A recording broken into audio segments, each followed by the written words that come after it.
Les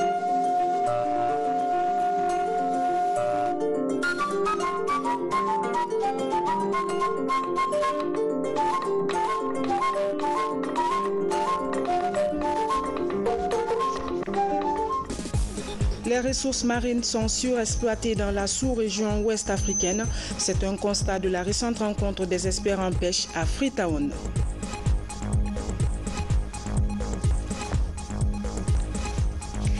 Beaucoup de dérives sur les réseaux sociaux en Guinée. Quelle riposte la société envisage-t-elle?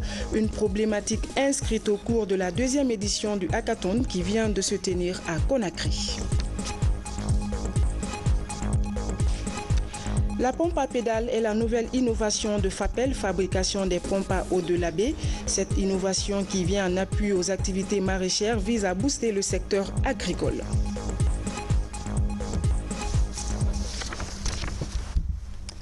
Bonsoir à tous. Avant de développer ces titres, ce message départ adressé à son Excellence M. Alassane Ouattara, président de la République de Côte d'Ivoire. Excellence, Monsieur le Président et chers frères, la commémoration du 58e anniversaire de l'indépendance de la République de Côte d'Ivoire m'offre l'occasion d'adresser au peuple, au gouvernement ivoirien et à vous personnellement mes sincères félicitations ainsi que celles du peuple et du gouvernement guinéen. En cette heureuse circonstance, je voudrais non seulement apprécier les progrès socio-économiques enregistrés dans votre pays, mais aussi saluer l'excellence des relations de bon voisinage, d'amitié, de fraternité, de solidarité et de coopération existant si heureusement entre la République sœur de Côte d'Ivoire et la République de Guinée. En outre, je tiens à vous rassurer de ma totale détermination à contribuer à la consolidation des traditionnels liens unissant nos deux peuples. En vous renouvelant ma sincère amitié, je vous prie d'agréer, Excellence Monsieur le Président, mes vœux fervents de bonne santé et de bien-être personnel que je formule pour vous et votre famille, ainsi que ceux de paix et de bonheur pour le peuple ivoirien. Haute et fraternelle considération, professeur Alpha Condé. La pêche illicite et la surexploitation des ressources marines dans la sous-région ouest africaine. C'est le constat de la rencontre des experts en pêche à Freetown. Une solution s'impose pour une exploitation durable de ces ressources, promouvoir la pisciculture et la pêche continentale dans les pays côtiers. Une mesure qui réconforte la Guinée avec la mise en place récente d'une agence nationale de l'aquaculture. On en sait plus avec Ansoumane Toumani Camara. 30% des espèces halieutiques sont surexploitées. Pendant ce temps, le tonnage des captures baisse et la valeur marchande des prises de poissons augmente. La mer ne sera plus suffisante en matière de poissons pour donner à manger à nos populations. Le professeur Alpha Condé a pris le devant, comme vous le dites. Il a mis l'accent ces dernières années sur l'aquaculture, la pisciculture. C'est une façon de nous amener à intensifier cette pratique pour qu'on ait beaucoup de poissons, mais en dehors de la mer. Parce que nos réserves sont en train de partir. On a de sérieux problèmes. La pêche ne fait que s'intensifier dans toutes les régions. Face à ces menaces sur les réserves halieutiques, les experts de la sous-région ouest africaine sont amenés à chercher une alternative. La promotion de l'aquaculture et de la pêche continentale sont des stratégies proposées au pays pour soutenir la durabilité des exploitations des ressources marines. Nous sommes convenus que l'aquaculture et la pêche continentale peuvent être de complémentarité à la pêche maritime. Nous croyons que le futur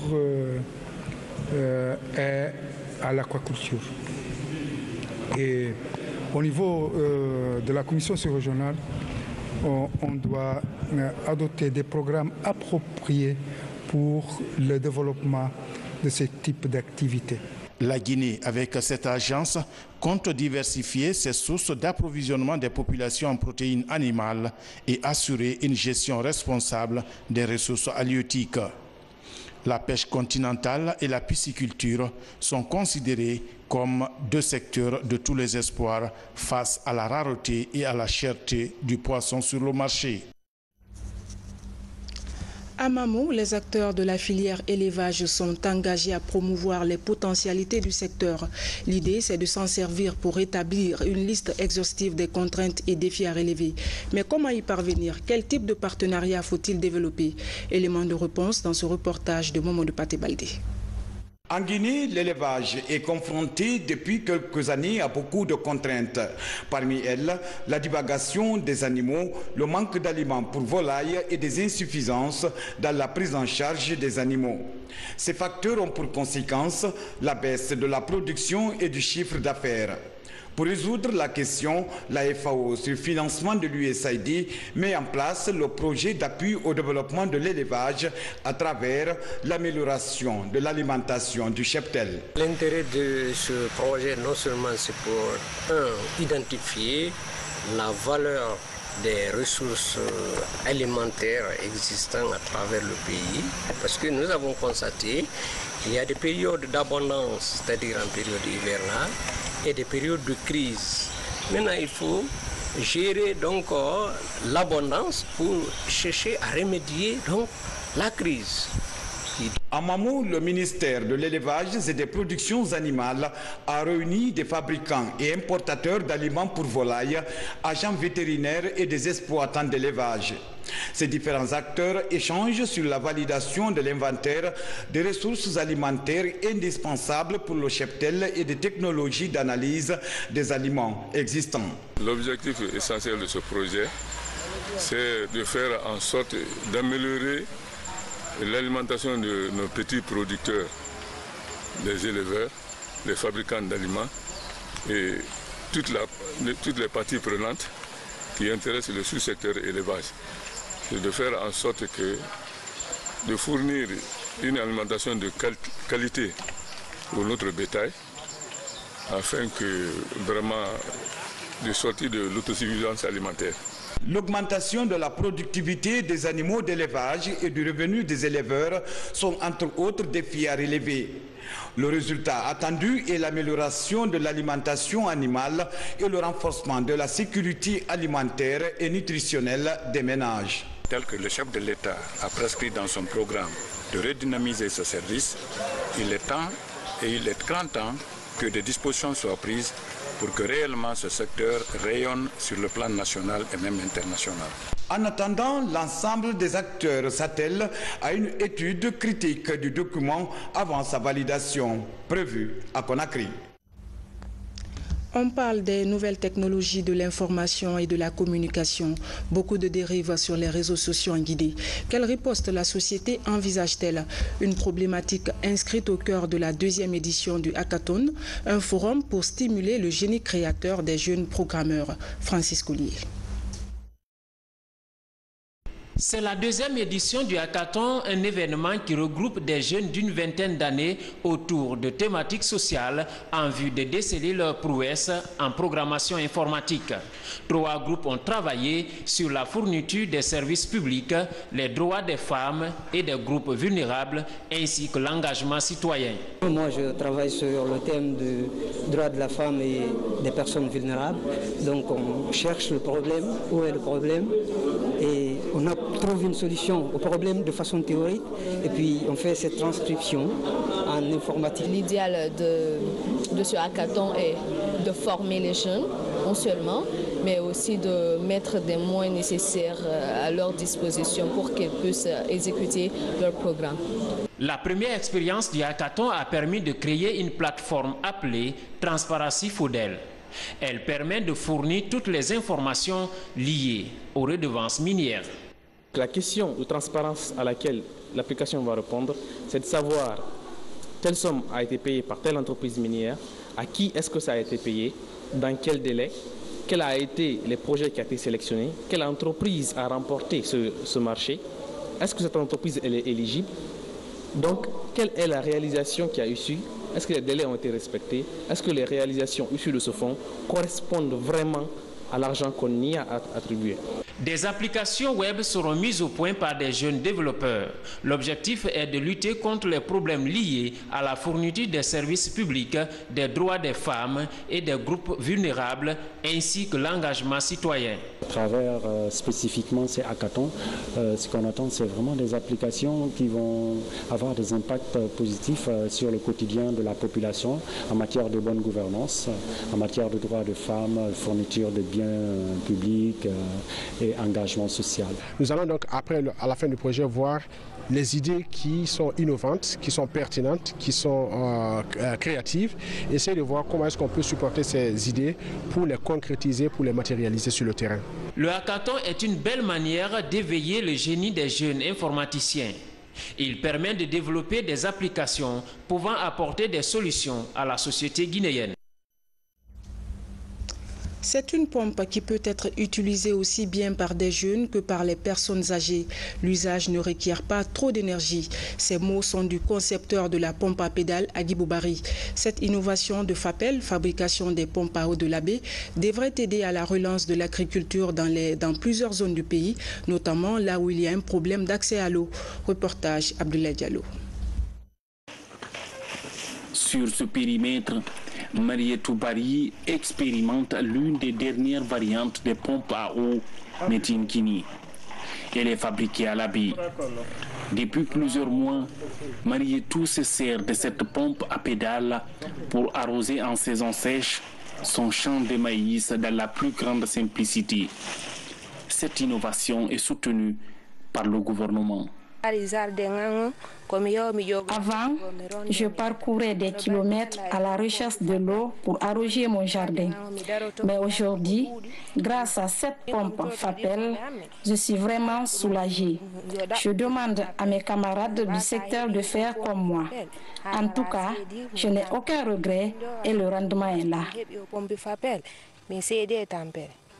Ici, dans la sous-préfecture de Afia, la variante usage domestique de la pompe FAPEL fait la fierté des populations. 12 mois après son installation, aucune rupture dans la fourniture d'eau n'est enregistrée. Cette pompe est la plus fonctionnelle du pays. Nous sommes très contents de cette pompe car elle nous a épargné cette année les longs parcours à la recherche de l'eau. Le marigot du village est à 3 km du chef-lieu de Afia. Aujourd'hui, nous partageons cette pompe avec les étudiants. Progressivement dans le pays, les pompes à fabrication locale montrent toute leur qualité de résistance dans l'usage. Vous l'avez si bien vu, c'est des pompes qui ne demandent ni de carburant et de lubrifiant. Vous voyez, donc l'entretien est très facile. Donc comme vous constatez, vous avez plus de 2000 bidons par jour ici qui sont puisés. Et nous sommes heureux de la satisfaction de la population vraiment par rapport à cette pompe. Voir elle est plus déjà performante que beaucoup de pompes importées aujourd'hui, parce qu'elle fait un débit de 2000 litres heure en moyenne, avec une facilité de pompage. Donc les enfants, les femmes. L'ingénieur Agibou Bari est l'inventeur des pompes FAPEL. Sa renommée a franchi les frontières de la Guinée. Il est depuis 5 ans cité parmi les grands innovateurs technologiques des pays du Sud. Encouragé par le chef de l'État, le professeur Alpha Condé, Agibou nourrit une grande ambition. Il rêve de construire une unité de fabrication des pompes en vue d'accroître sa production et créer de l'emploi dans son secteur.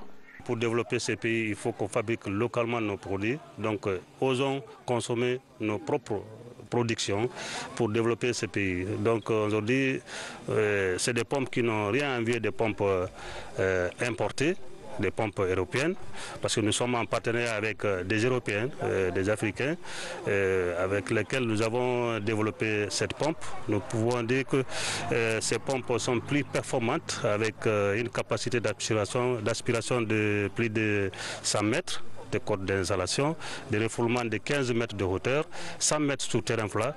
C'est une première au monde. Donc c'est d'avoir confiance en FAPEL et développer ensemble, créer de l'emploi pour des jeunes, parce que nous sommes en train de former des jeunes. Avec l'appui des chefs de l'État, nous allons développer cette technologie dans toutes les préfectures, former des jeunes sur place et les employer sur place et puis aider les femmes à avoir accès à l'eau potable. Des performances qui ont récemment séduit les députés et qui ont invité cet innovateur à l'Assemblée nationale. Agibou a maintenant espoir que ses rêves seront bientôt réalisés.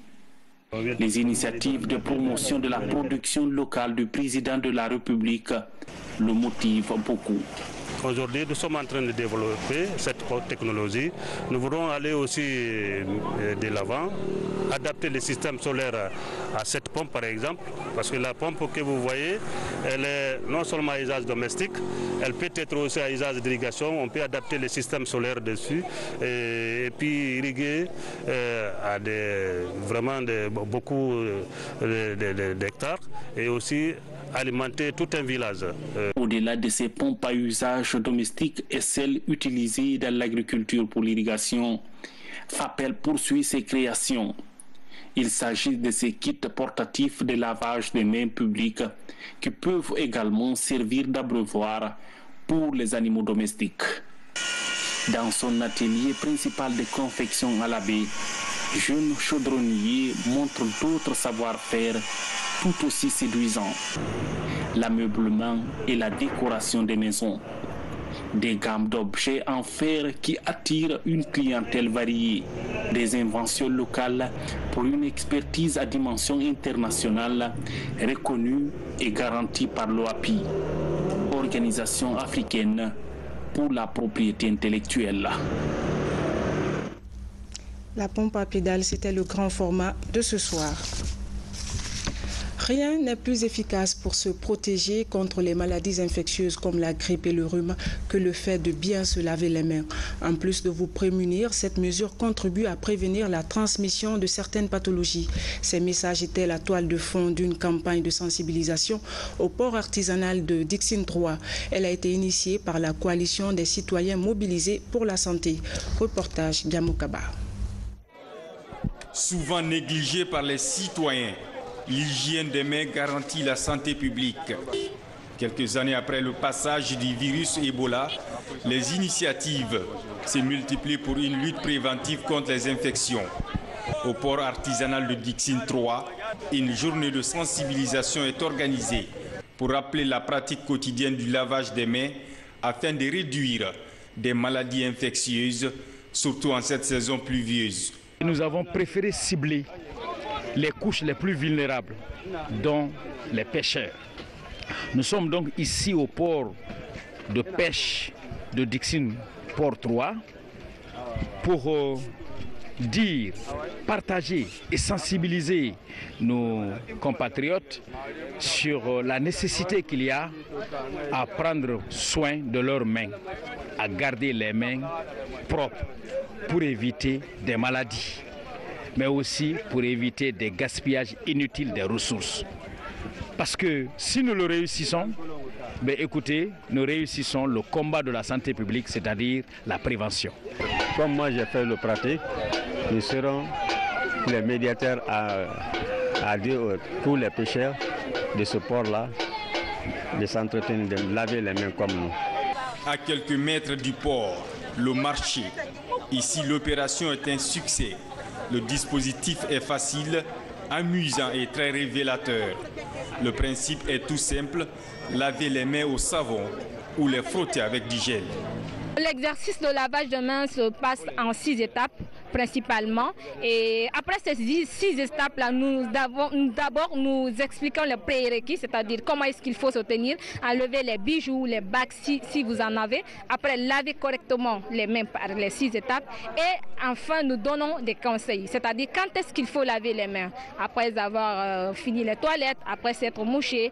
Quand vous sortez, bref, après toute activité contaminante, il faut laver proprement les mains. L'opération s'inscrit dans une campagne de sensibilisation de la coalition des citoyens mobilisés pour la santé intitulé La main source de maladie. Une autre ONG se mobilise du côté de l'esplanade du stade du 28 septembre pour le don de sang. À travers une campagne de communication, elle a pu collecter plusieurs poches de sang pour les hôpitaux afin de sauver des vies. Reportage Garay Diallo, Bamba Camara. Dans les centres hospitaliers de la capitale, le manque de sang se pose avec acuité. Cette campagne de don de sang a permis de mettre à la disposition du Centre national de transfusion sanguine une vingtaine de poches en faveur des enfants dans le besoin. Nous voulons aider les enfants déshérités, les enfants orphelins, les malades en général et aider la CNTG qui a des problèmes pour avoir du sang. Voyez dans quelles conditions on travaille.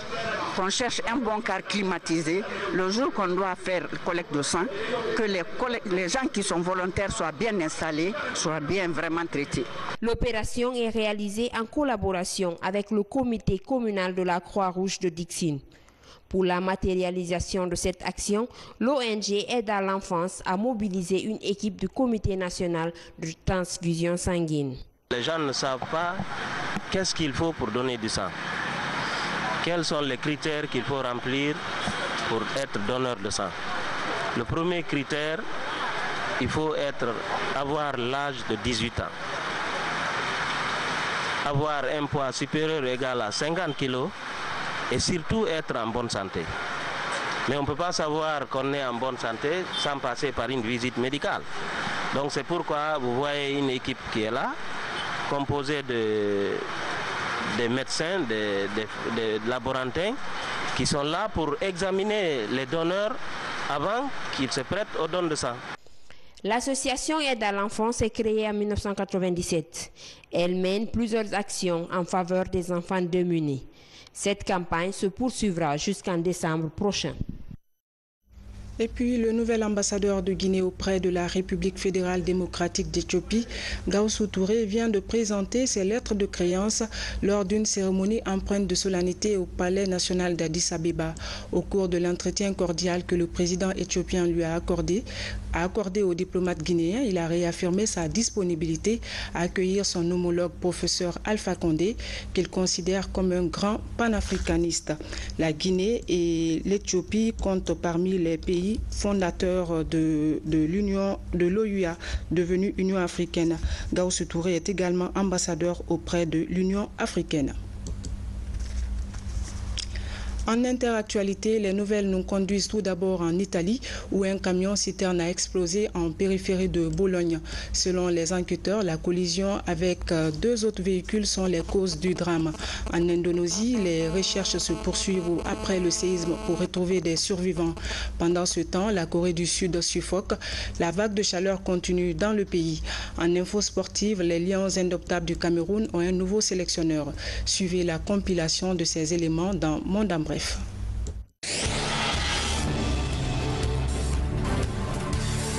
Un camion-citerne explose dans le nord de l'Italie en périphérie de Bologne. L'explosion a provoqué une énorme gerbe de feu et un violent incendie. La préfecture signale un cas de mort et 68 blessés, dont plusieurs dans un état grave. Selon les premiers éléments de l'enquête, le camion-citerne a été impliqué dans une collision avec deux autres véhicules, dont l'un a pris feu.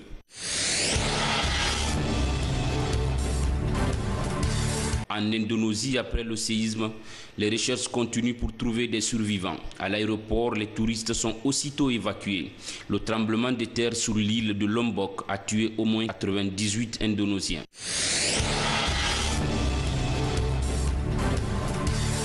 Vague de chaleur en Corée du Sud, un parc aquatique bondé. Des Sud-Coréens se rendent en masse dans un parc aquatique de la région de Séoul pour tenter de se rafraîchir alors que la canicule continue de sévir dans la péninsule. À Séoul, la capitale du pays, le thermomètre a atteint 39,36 degrés Celsius la semaine dernière, soit la température la plus élevée depuis que le pays collecte les données météorologiques.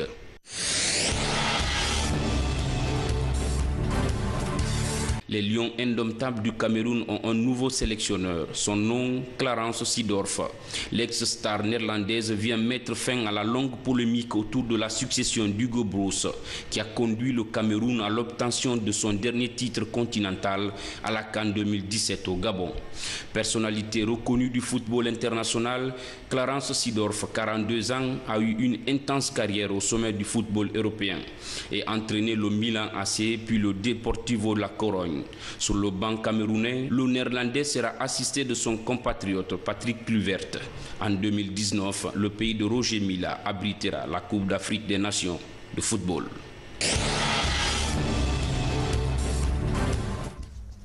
Avant de refermer ce journal, ce décret D 2018-135 PRG-SGG portant nomination des magistrats. Le président de la République décrète, article 1er, les magistrats et cadres dont les noms suivent sont nommés dans les fonctions ci-après. Secrétaire général, M. Moussa Kourouma, confirmé. Chef de cabinet, Mohamed Koli Kamara, confirmé. Conseiller principal, Hassan De Gallo, précédemment secrétaire exécutif de la réforme de la justice. Conseiller chargé de la justice de proximité, Madame Mariam Saoud Gallo, épouse Cissé, confirmé. Conseiller chargé des lois et règlements, M. Alpha Séni Kamara, précédemment juge au tribunal militaire de Conakry. Conseiller chargé des questions institutionnelles, M. Bader Kaba, juriste, ancien conseiller juridique de la CENI. Conseiller technique chargé des prisons, M. Ali Badrakiam, juriste au ministère de la Coopération. Conseiller chargé de mission, M. Aboubakar Nabakamara, administrateur civil, assistant du ministre des Travaux publics. Attaché de cabinet, Jacob Milimono, confirmé. Directeur exécutif du programme de réforme de la justice et de la coopération, Momodouba Keïta, précédemment directeur national des affaires criminelles et de grâce. Directeur exécutif adjoint du programme de la réforme de la justice et de la coopération. M. Mohamed Silla, précédemment directeur national adjoint des affaires civiles et des sceaux. Directeur national de l'accès au droit et à la justice, Badem Babari, précédemment conseiller technique au cabinet du ministre. Directrice nationale adjointe de l'accès au droit à la justice, Mme Alimatou Diallo, précédemment présidente de la chambre d'arbitrage de Conakry. Directeur national des affaires judiciaires, Alpha Saliou Bari, confirmé. Directeur national adjoint des affaires judiciaires, Mariam Kamara, magistrat, précédemment conseiller juridique à la AK. Et puis, conseiller juge de paix de Yomou, Lansana Sissé, précédemment juge au TPI de Mafanko.